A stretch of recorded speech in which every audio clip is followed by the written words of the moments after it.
উনি অনেক কথা কালকে বলেছেন, আপনাদের দায়বদ্ধতা আছে, আপনারা দেখান, আমাদের কোনো ওনাকে নিয়ে মাথা ব্যথা নেই, আমরা ওনাকে গুরুত্ব দিই না। উনি অনেক কথা বলেছিলেন, সৌমিত্র খান একটা বুথে জিততে পারলে রাজনীতি ছাড়ব, সৌমিত্র জিতেছে, রাজনীতি ছাড়েনি। অর্জুন সিংকে না হারাতে পারলে রাজনীতি ছাড়েনি। অতএব ওনার কথা সিরিয়াসলি নেওয়ার কোনো দরকার নেই। এপারের হিন্দুরা লড়েছে, দীপু দাসের জন্য লড়বে। বাংলাদেশের 2 কোটি হিন্দু যদি অত্যাচারিত হয়, ভারতবর্ষের 100 কোটি হিন্দু চোখ বন্ধ করে থাকতে পারে না।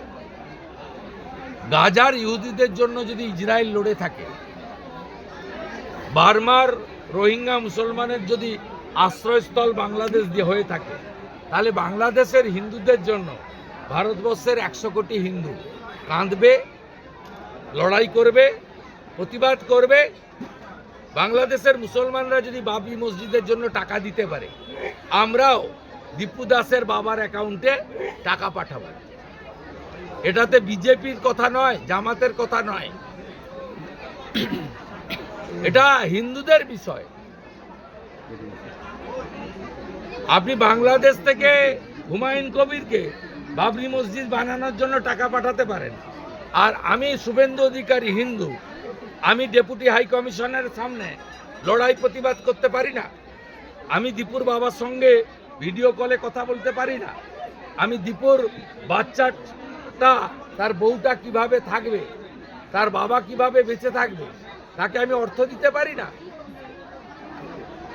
এটার সঙ্গে বিজেপি জামাতের কোনো সম্পর্ক নেই। আমার তৈরি করা শহীদ বেদিতে মালা দিতে দেয়নি 14ই মার্চে 2022 সালে, আমাকে হাইকোর্ট থেকে অর্ডার এনে মালা দিতে হয়েছে। এটা আমার 102 হয়েছে, আরো 1.5 মাস করে নিক। এই একইভাবে মমতা তার ভাইপোকে ভুগতে হবে। আমি আপনাকে বলে দিলাম, চিরদিন কাহারও সমান নাহি যায়। আপনি যা করবেন তার রিটার্ন আপনি পেয়ে যাবেন। দাদা, এসআইআর এর শুনানি পর্ব চলছে, সেখানে তৃণমূল নেতারা একজন বয়স্ক মহিলার ছবি পোস্ট করে দিয়ে দাবি করছে যে ইনি কি রোহিঙ্গা ছিলেন। 80 বছরের বৃদ্ধাকেও সেখানে সিঁড়ি ভেঙে ওপরে উঠতে হচ্ছে। 80 বছরের বৃদ্ধাকেও সেখানে সিঁড়ি ভেঙে না, স্পেসিফিক কে কোথায় কি করেছে আমি জানি না, অতএব আমি এটা নিয়ে পার্টিকুলার বলতে পারবো। যারা নোটিশ পেয়েছেন তারা আনম্যাপডে নোটিশ যারা পেয়েছেন, বিভিন্ন কারণ আছে। তৃণমূলের এক সাংসদ বারাসাতে,